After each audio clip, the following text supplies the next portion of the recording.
Okay, so today we start with another topic which says that geothermal. Geothermal is heat generated from within the earth. Geothermal. Geothermal. The word geothermal comes from two Greek words, geo, which means earth, and therme, meaning heat. So again we go to the geothermal. Geothermal is heat generated from within the earth. यानी geothermal वो होती है तवनाई या ये heat की energy जो होती है या गर्मी जो होती है, ये वो वाली गर्मी होती है जो ज़मीन के अंदर से बाहर निकलती है। असल में ये जियोथर्मल का जो लफ्ज़ है उसका बताया गया है कि ये कहाँ से निकला है। जियोथर्मल का लफ्ज़ जो है दो लातीनी ज़बान के अल्फाज हैं, जियो जिसका मीनिंग होता है अर्थ, यानी आपने जियोमेट्री भी सुना होगा, जियोग्राफी भी सुना होगा। जियो जियो का मतलब होता है अर्थ, एंड थर्मे का मतलब होता है गर्मी या हीट, राइट। अब देखें इसमें दो मिसालें भी आपको सामने नज़र आ रही हैं ना। एक आतिशफिशां पहाड़ या वोल्केनो जिसको बोलते हैं, उसमें से भी ज़मीन के अंदर से बहुत सारी गर्मी की वजह से जो है ना सुराख सा होता है और फट के लावा बाहर निकलता है। और इसी तरह ये गीज़र गीज़र जो होता है क्या होता है, इसकी भी मैं आपको नीचे डेफिनेशन बता देता हूँ। Geyser means natural springs that erupt suddenly and send hot water and steam gushing into the air।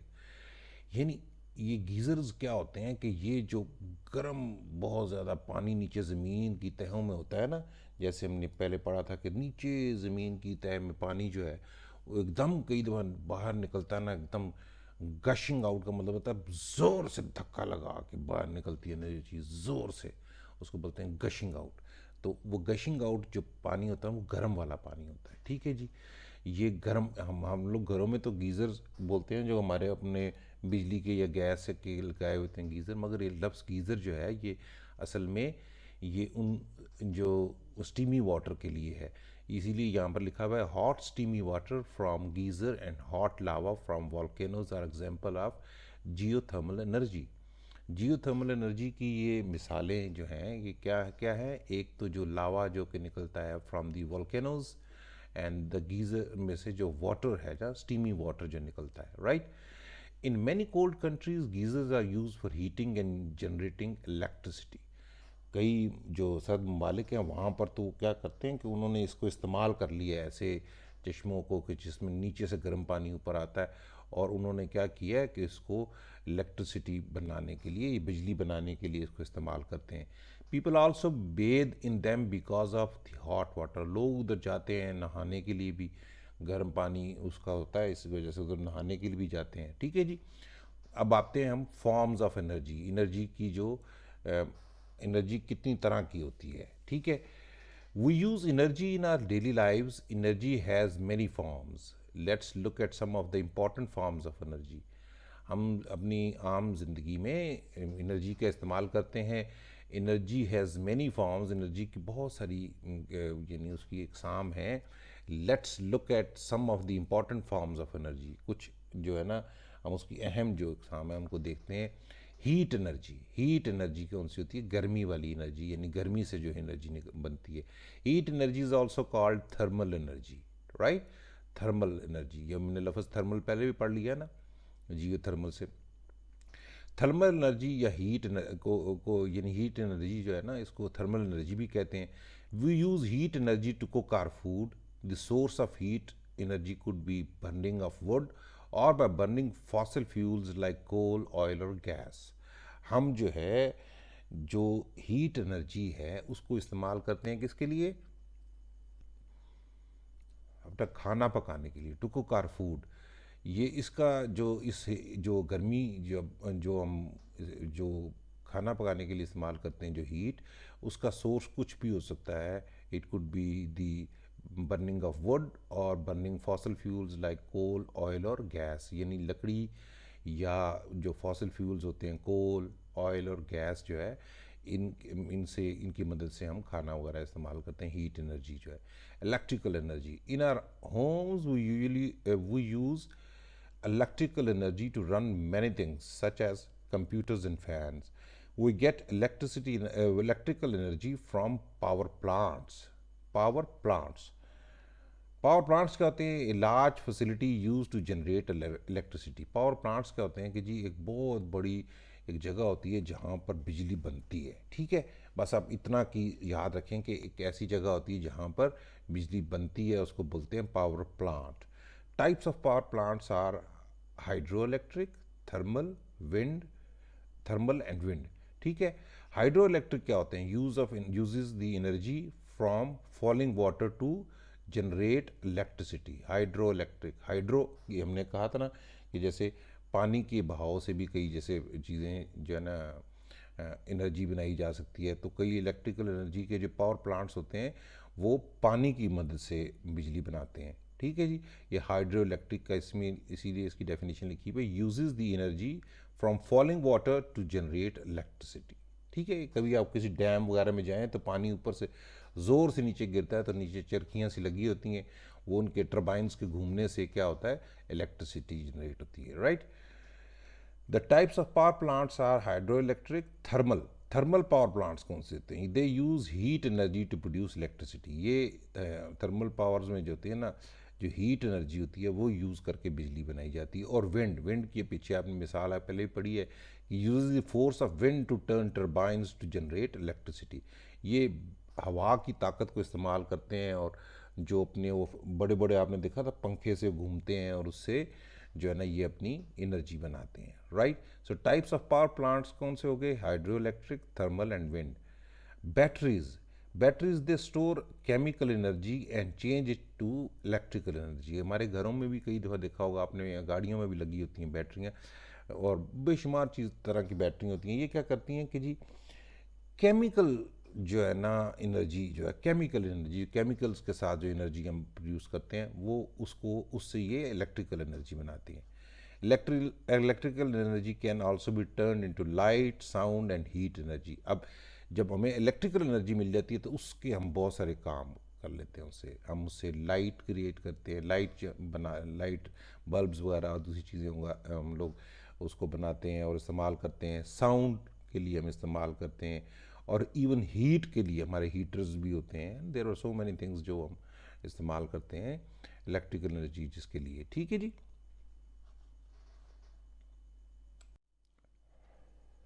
Okay जी, let's go to the next. It's a fact, it's a fact, एक हमें अभी इस वक्त एक फैक्ट बताया जा रहा है कि electrical energy can also come from natural sources like electric eel and lightning, ठीक है जी। अब बड़ी हैरानगी की बात है कि इलेक्ट्रिकल एनर्जी जो नेचुरल सोर्सेज से भी आती है, जैसे कि आपकी लाइटनिंग होती है और इलेक्ट्रिक ईल्स होती हैं, ठीक है। इनको मैं आपको तफसील से बताऊंगा कि what is electric eel. Lightning is very common occurrence, जो बिजली चमकना है बड़ा आम होता रहता है। It is estimated that there are 44 lightning strikes around the world every second.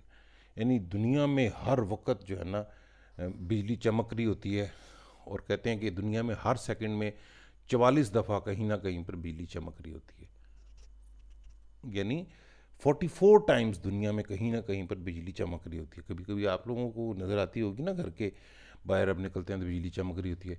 दुनिया में कहीं ना कहीं पर ये 44 टाइम्स इन एवरी 1 सेकेंड ये चमक रही होती है। An electrical eel can generate a power that is 2 to 3 times that produced by a wall socket, ठीक है। ये इलेक्ट्रिकल ईल्स जो होती हैं ना, वो क्या करती हैं कि जी वो ऐसा ये ऐसी ज़बरदस्त चीज़ होती है ना कि ये ऐसी झटका बिजली का मारती हैं कि जो आपके जो जो होते हैं ना इसमें दीवार में लगे हुए सॉकेट्स होते हैं उससे 2 से 3 गुना ज़्यादा इसका सख्त झटका होता है इलेक्ट्रिकल ईल्स जो होती हैं, ठीक है। समझ आ रही बात आपको मेरी? तो अभी आपको कुछ अंदाज़ा हुआ ये तस्वीर देख के कि what is an eel. Eel in fact एक मछली होती है। ये जैसे सांप डस लेता है या कोई और जानवर अपना बचाव के लिए करता है, तो इलेक्ट्रिकल ईल जो होती हैं ना, ये मछलियाँ जो होती हैं अपना बचाव करने के लिए ये इलेक्ट्रिक एनर्जी जो है ना स्प्रे करती हैं अपने सामने वाले जो भी शिकार होता है उस पर, ठीक है, और वो बिल्कुल मुर्दा सा होता है, फिर उसे खा लेती हैं या उससे बच के भाग जाती हैं, ठीक है जी। सो ये हमारे पास नेचुरल सोर्सेज ऑफ इलेक्ट्रिसिटी क्या होते हैं कि एक is one is lightning and other is electrical eels. Light energy, we get the light energy from objects that generate heat. हम लाइट एनर्जी कहाँ से लेते हैं? हम वहाँ से लेते हैं कि उन चीज़ों से, उन ऑब्जेक्ट से कि जो लाइट पैदा करती हैं, ठीक है जी। The sun, light bulbs and computer screens are also source of the light.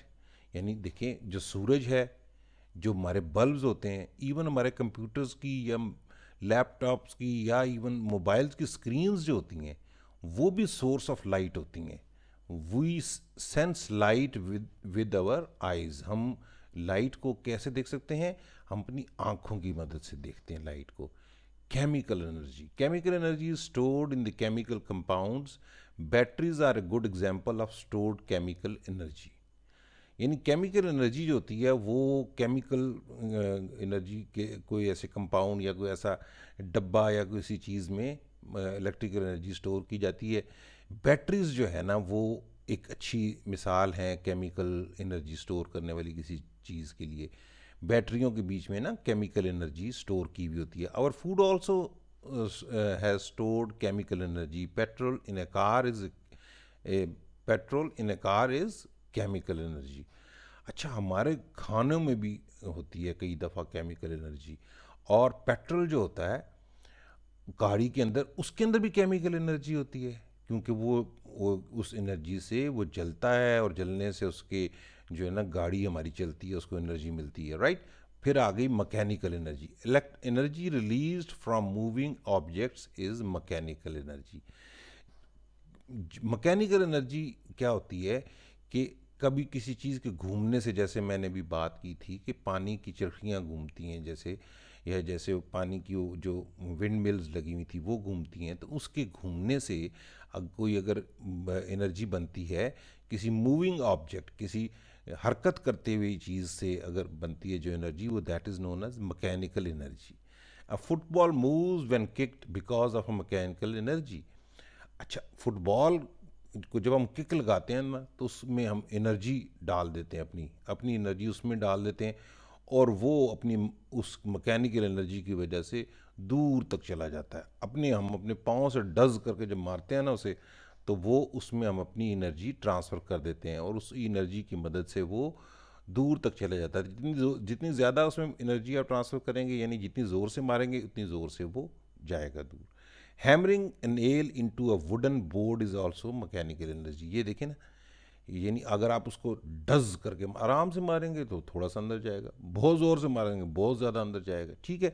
तो जितनी ज़्यादा आप एनर्जी इसमें ट्रांसफ़र करेंगे नेल में, वो उतना ही काम करेगा, ठीक है। अब आपको एक असाइनमेंट है कि लेट्स एक्सप्लोर कि what other form of energy are there. और एनर्जी की कौन कौन सी किस्में हो सकती हैं? काइनेटिक एनर्जी भी एक किस्म की जैसे एक होती है, and there so potential energy, kinetic energy. आप लेट्स एक्सप्लोर, आप देखते हैं, हम देखते हैं कि आप कितने निकाल सकते हैं, और नेट से या बाकी चीज़ों से या बाकी सुनने से, देखने से। अब ये तो आपको पता चल गया ना कि जैसे इसकी स्क्रीन है, इसकी ये लैपटॉप पड़ा हुआ है या एक कंप्यूटर पड़ा हुआ है, उसकी स्क्रीन है, उसमें से लाइट आ रही है, बल्बों में से भी लाइट एनर्जी आ रही है, और गाड़ी में भी जो पेट्रोल की सूरत में जो केमिकल एनर्जी है, खाने में भी केमिकल एनर्जी होती है जो हमें मिलती है। ये हमारी जो है मैकेनिकल एनर्जी है, ये फुटबॉल को मारना या इसको मारना, राइट। अब आ गया कि transformation of energy. Plants make their food using sunlight. जो प्लांट्स जो है ना वो सनलाइट को, ट्रांसफॉर्मेशन ऑफ एनर्जी का मतलब है एक सूरत से दूसरी सूरत में एनर्जी को चेंज करना, ट्रांसफॉर्म करना। ट्रांसफॉर्म करने का मतलब होता है चेंज कर लेना। यानी क्या करते हैं पौधे, क्या करते हैं कि सनलाइट की मदद से अपना खाना बनाते हैं। खाना भी एनर्जी होता है ना, राइट। फूड अपना उनका एनर्जी होता है, तो वो सनलाइट को कन्वर्ट कर लेते हैं अपने फूड में। During this process they change light energy to chemical energy. यानी इस प्रोसेस में वो क्या करते हैं कि केमिकल एनर्जी को जो है ना, लाइट एनर्जी को अपनी केमिकल एनर्जी में चेंज कर लेते हैं। Plants plants store this energy as food and use it for growth. यानी प्लांट्स इस एनर्जी को क्या करते हैं, एनर्जी को ये क्या करते हैं कि खाने की सूरत में जमा कर लेते हैं और अपनी नशोनुमा के लिए, अपने बढ़ने के लिए इस्तेमाल करते हैं. Any form of energy can change into another form. यानी एनर्जी की कोई एक फॉर्म दूसरी फॉर्म में चेंज हो सकती है. Energy transformation is a process of changing one form of energy to another. ये बड़े इंपॉर्टेंट क्वेश्चन सेंटेंस है. Every transformation is the energy transformation is the process of changing one form of energy into another. Transformation का मतलब क्या हुआ, एक सूरत से दूसरी सूरत में चेंज हो जाना, from one shape to another shape. Here are some examples of energy transformation in our daily lives.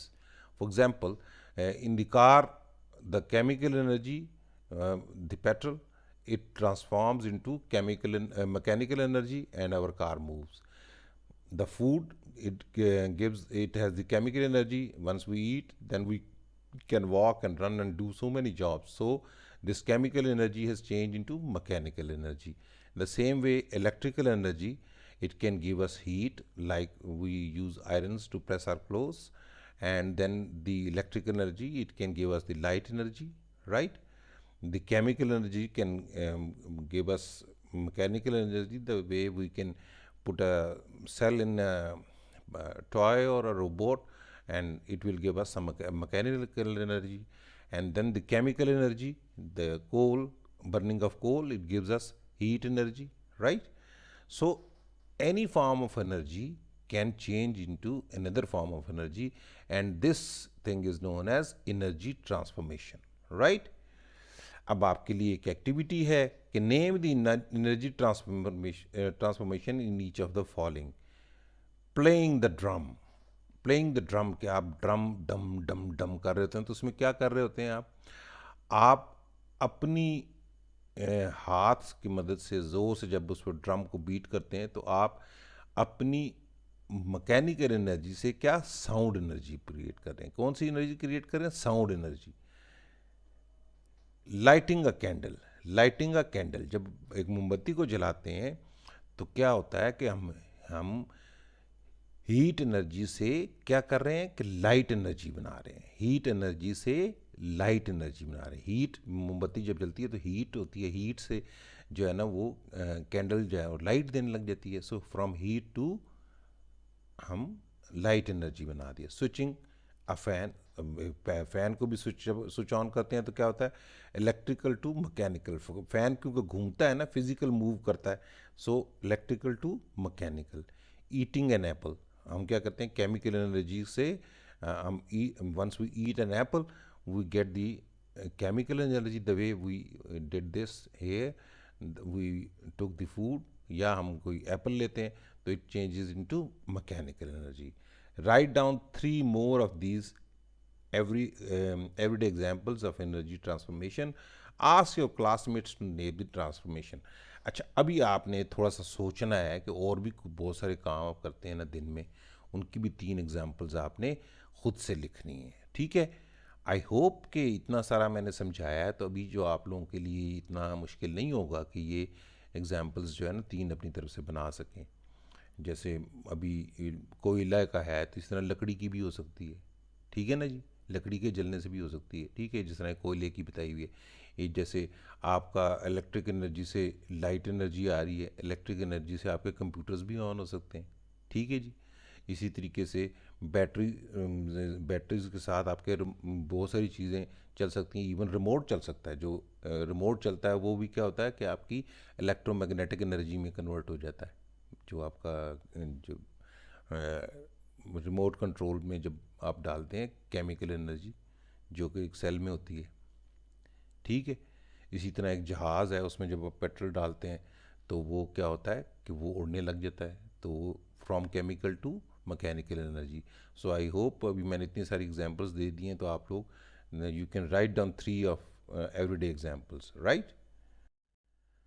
Okay, next is chapter 5, vocabulary. Conservation of energy. Energy can't be created or destroyed. We have seen above that energy can only be changed from one form to another. This is called the law of energy conservation. वाह, अभी ये एक थोड़ी सी advance चीज़ आ गई है। एक law है nature ने जो बनाया हुआ है, या हमने जो ऑब्ज़र्व किया है इतने अरसे में इंसानों ने, कि एनर्जी जो है वो खुद से ऐसे बनती, ऐसे नहीं, खुद ब खुद नहीं बन जाती। इसको कोई एक चीज़ की एनर्जी जो है दूसरी चीज़ की एनर्जी में चेंज होती है, राइट। हमें कोई ना कोई एक एनर्जी की फॉर्म जो है उसी से दूसरी एनर्जी की फॉर्म चेंज वो होती है। यानी खुद ही नहीं एनर्जी शुरू हो जाती किसी चीज़ में, एनर्जी आना किसी एक फॉर्म से दूसरी फॉर्म में कन्वर्ट होती है। तो it is called the law of energy conservation. Energy can't be created और डिस्ट्रॉयड, ठीक है। एनर्जी जो है ना, मिसाल के तौर पे अगर आप समझते हैं कि जैसे आपने कोयले जलाए तो बाद में राख बन गई, नहीं, ऐसा नहीं होता। एनर्जी डिस्ट्रॉय नहीं हुई, कोयलों की मदद से क्या वो हीट एनर्जी में कन्वर्ट हो गई, ठीक है। इसी तरीके से मोमबत्ती जब आप जलाते हैं तो ख़त्म हो जाती है, तो ऐसा नहीं, उसने बहुत देर तक उसने क्या किया कि लाइट एनर्जी में कन्वर्ट होती रही, ठीक है। अब इसमें वोकेबलरी में कहते हैं energy conservation, the total amount of energy always remains the same, ठीक है जी।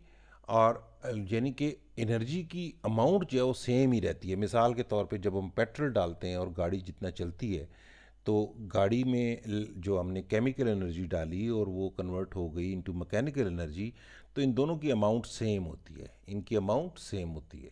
हमें पता होता है कि जी इतना पेट्रोल डालने से गाड़ी इतनी ज़्यादा चल सकती है, इतनी इतनी केमिकल एनर्जी देने से इतनी ज़्यादा हमें मैकेनिकल एनर्जी मिल सकती है।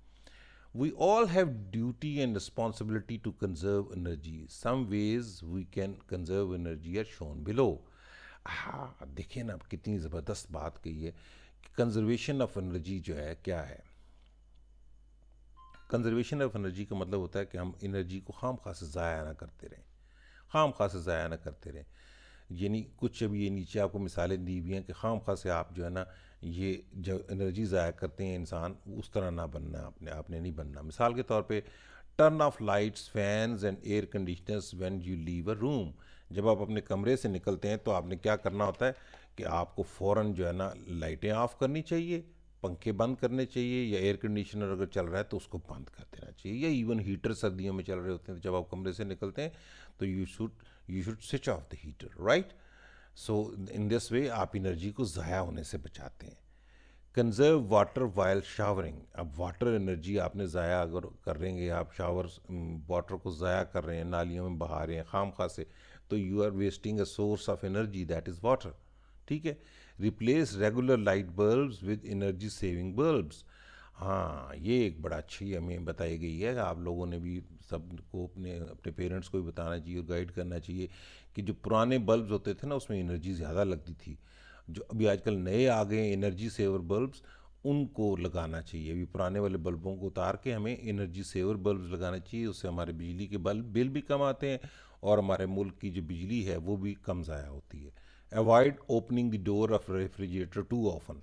यानी आपका फ्रिज है ना या रेफ्रिजरेटर है, उसको बार बार खोल के नहीं देखना। आपकी अगर पेप्सी पड़ी हुई है तो बार बार जा जा के खोल के नहीं देखना, एक दफ़ा पी लेनी है, फिर थोड़ी देर तक उसको काम करने देना है, वरना फिर बार बार खोलते हैं, बार बार खोलते हैं, बेचारा फ्रिज भी ख़राब होता है, फिर आपकी चीज़ें भी ठंडी नहीं रहती और भी तवानाई भी जो है ना ज़ाया हो रही होती है, राइट। वॉक और cycle when travelling short distance. अच्छा, आपको अगर नज़दीक ही कहीं जाना हो तो आपको वॉक करके जाना चाहिए या साइकिल पे जाना चाहिए। ये नहीं करना चाहिए कि आपने, अगर आपको अल्लाह ताला ने सेहत दी है और आप ठीक ठाक चल सकते हैं तो आपको ज़रूर अपनी जो है ना एनर्जी बचानी चाहिए। यानी कि हर वक्त जैसे मस्जिद ही जाना है या किसी ने अपने साथ वाली दुकान पे जाना है, किसी पार्क में जाना है, तो आप ज़रूरी नहीं है कि गाड़ी में ही जाएँ या मोटरसाइकिल पे ही जाएँ। तो you should conserve energy and you should walk और cycle when travelling short distances. नज़दीक नज़दीक जाने के लिए आप लोगों को ये करना चाहिए। Use the stage when ever possible. आपको जब भी हो सके तो आपको ये सीढ़ियाँ चढ़नी चाहिए, ना कि आप दौड़ दौड़ के लिफ्ट चलाते रहें, और उससे लिफ्ट में भी क्योंकि इलेक्ट्रिकल एनर्जी ज़ाया होती है, तो इसलिए one ever you can walk, one ever you can climb up the stairs. आप सेहतमंद हैं तो आपको सीढ़ियाँ चढ़नी चाहिए, एक या दो फ्लोर पे अगर जाना हो दूर तो आपको सीढ़ियाँ चढ़ने की प्रेफरेंस देनी चाहिए, ना कि आप हर वक्त अपनी लिफ्ट वगैरह यूज़ करते रहें, राइट। इसके लिए एक बड़ा अच्छा उन्होंने प्रैक्टिस ऑफ 5 आवर्स हमें बताया है, जो हमने बहुत ज़बरदस्त, ये एक फार्मूला है, ये हमने जो refuse, recycle, reduce, rot and reuse, right, ये हमने पहले भी पढ़ा है ना, प्रैक्टिस दी 5 आवर्स। रीफ्यूज़ यानी खाम खा से एनर्जी का ज़ाया को रिफ्यूज़ कर दें, रिसाइकल करें चीज़ों को, और रिड्यूस करें खाम खा से लाइटें और बाकी चीज़ें जो है ना एनर्जी को ज़ाया करना, और जो जो पौधे शौधे हैं उनको जो दबाया करें अगर वो ख़राब हो जाएं, ताकि वो कन्वर्ट हो सकें किन में, अगर टूट जाए कोई पौधे या कुछ उनको खड्डे में दबा देना चाहिए ताकि वो जो है आस्ता आस्ता खाद बन जाए। और जो मटेरियल्स दोबारा रीयूज़ हो सकते हैं उनको ज़रूर रीयूज़ करना चाहिए, फेंकते नहीं रहना चाहिए। Light and sound in everyday life. The sun provides us with light that helps us to see things around us. It is the main source of light for all living things on earth. Light is a form of energy. हाँ, ये अभी देखें एक बड़ी मज़ेदार बात आ रही है कि लाइट एंड साउंड एनर्जी हमारी ज़िंदगी में कैसे काम, यानी क्या उनका अमल दखल क्या है। तो जो सन जो है ये हमें हर वक्त क्या होता है कि सन जो है हमें रोशनी प्रोवाइड करता है, और ये हमारा दुनिया का सबसे बड़ा जो है ना सोर्स है या ज़रिया है लाइट हासिल करने का। Light is the form of energy, और लाइट जो है एनर्जी की एक किस्म है। तो लाइट जो है, अब लाइट के बारे में हम पढ़ते हैं, सोर्स ऑफ लाइट में बी नेचुरल और आर्टिफिशियल। हम जो बिजली हासिल करते हैं ना, वो नेचुरल वे भी हो सकता है और आर्टिफिशियल वे भी हो सकता है। हम उसकी तफसील पढ़ते हैं अभी कि the sun gives out light on its own and it is a natural source. यानी हमें जो सूरज है वो खुद ही हमें रोशनी देता जाता है, और ये हमारा नेचर ने हमें ये चीज़ दी भी है। So it is a natural source. Other natural sources of light are the moon and stars. हमें जो दूसरे दूसरे दूर दूर के स्टार्स हैं, एंड इवन द मून, जो है जब मून लाइट्स होती हैं, फुल मून नाइट्स होती हैं, तो हमें मून की भी रोशनी मिलती है। The moon does not make its own light, it reflects light from the sun. Moon की लाइट जो होती है वो अपनी नहीं होती, वो इनफैक्ट क्या करता है कि जी जो सन की लाइट होती है उसको रिफ्लेक्ट करता है, like a mirror to the earth, right. Light bulbs, street lamps and torches are examples of artificial sources of light. यानी जो बल्ब होते हैं, लाइट बल्ब्स होते हैं या स्ट्रीट लैम्प्स होते हैं या टार्च जो होते हैं, वो एग्जांपल्स हैं किसकी, आर्टिफिशियल सोर्स ऑफ लाइट। अगर आपसे भी को पूछे कि भाई what are the natural sources of light, तो यू कैन से सन जो है it is the biggest natural source, and then moon and the stars, right? They all are the natural sources of light, while the light bulbs, street bulbs and torches are the example of artificial sources of light, right? Okay, so how do we see, हम देखते कैसे हैं भाई। हमने अभी कहा था ना कि हम लाइट की मदद से देखते हैं, तो हम इसको देखते हैं अभी कि जी कैसे मज़े से हमें पता चले कि ये लाइट जो है ना, ये इसकी मदद से हम देखते कैसे हैं। If there was no light, even with our eyes wide open, we won't be able to see anything. We need light to see things around us. अब रात को कभी अंधेरे में देखा है आपने, आपको कुछ भी नज़र नहीं आता, ठीक है। So if there was no light, हमने पूरी आंखें खोली भी हो ना, with our eyes wide open, we won't be able to see anything, ठीक है। What happens when you throw a ball against a wall, it bounces off the wall and comes back to you. आप जब एक ball को दीवार के साथ ज़ोर से मारते हैं तो क्या होता है, आप उसे दीवार के साथ वापस मारते हैं तो वो वापस आपकी तरफ आता है। In the same way, whenever light from a source falls on an object, it bounces off the object and enters our eyes, enabling us to see things.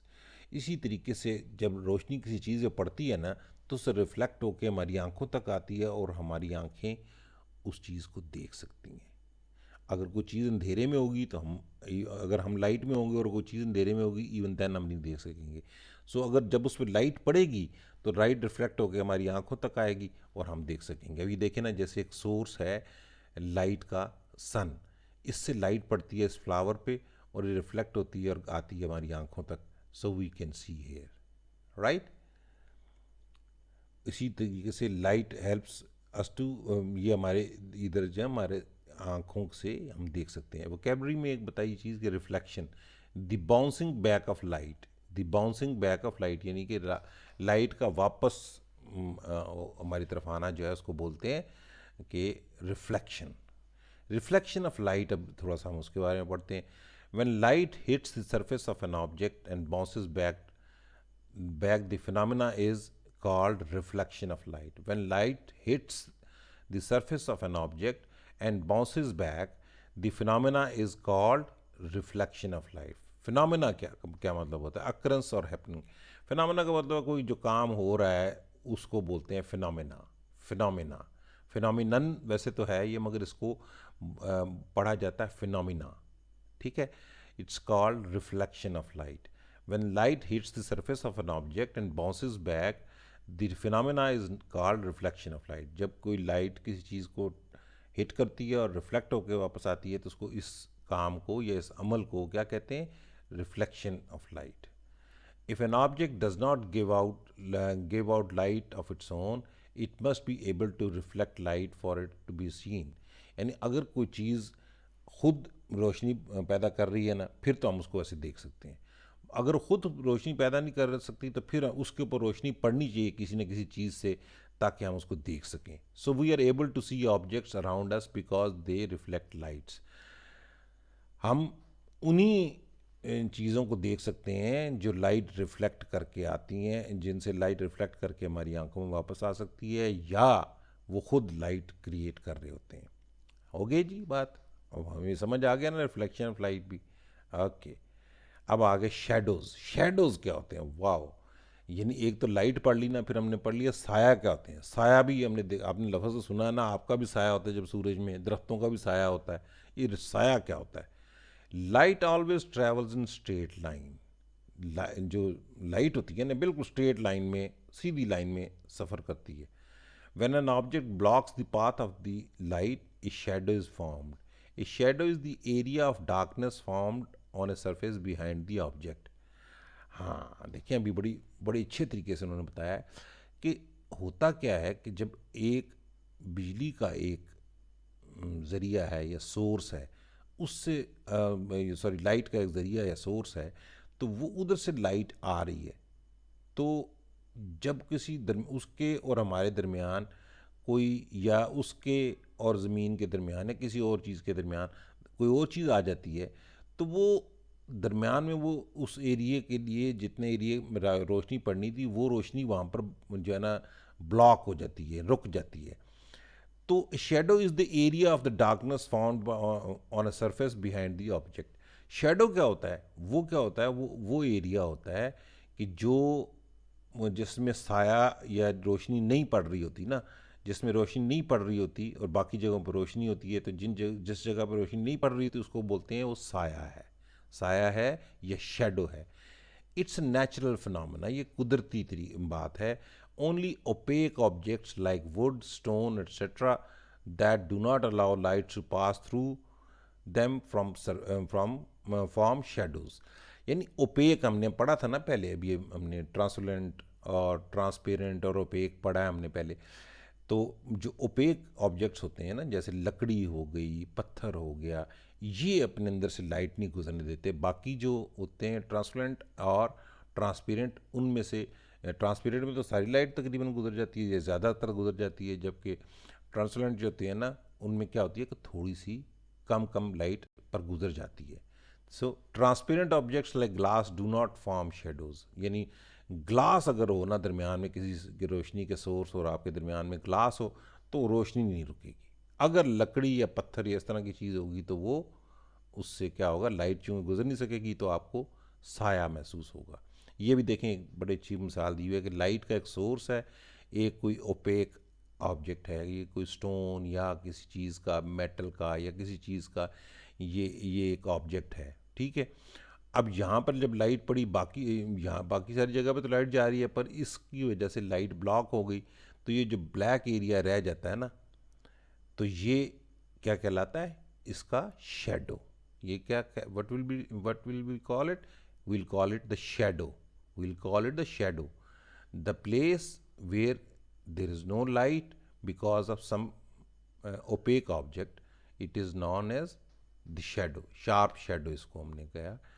ये शेडो फॉर्मेशन आपको बताएगी है कि साया बनता कैसे है, कि लाइट के सोर्स के दरमियान में कोई ओपेक ऑब्जेक्ट आ गया है, और जहाँ पर उसने लाइट पड़ रही थी बाकी सारी जगह पे लाइट पड़ रही है, मगर उसकी वजह से एक ख़ास एरिए में लाइट नहीं पड़ रही, तो उस जगह को बोलेंगे that is the shadow of that, जो है ना, that object, shadow of that object. जैसे दरख्त के साथ नहीं पड़ रही होती, क्योंकि दरख्त तो वुड का होता है ना, उसके सामने नहीं पड़ रही होती, या गाड़ी आपकी खड़ी होती है, या कोई चीज़ आपकी बाइसिकल खड़ी होती है, तो मेटालिक ऑब्जेक्ट्स होते हैं तो उनके साथ साया उनका होता है, ठीक है, because they are opaque objects. Okay, ये अभी एक्टिविटीज़ हैं जो आप लोगों ने क्लास में करनी है, कि OPEC objects like book, bag, ball वगैरह की आपने जो है ना एक टॉर्च की मदद से इनको करके देखना है। आप घर में भी करके देख सकते हैं। एक बुक जो है ना उसमें से लाइट नहीं गुजर सकेगी तो उसका साया होगा, या बॉल या कोई आपका बैग होगा उसके बीच में से लाइट नहीं गुजर सकेगी तो उसका पीछे साया होगा, क्योंकि because they are opaque objects. Opaque वो होते हैं कि जिनके बीच में से लाइट नहीं गुजर सकती। Right, I hope you are getting me.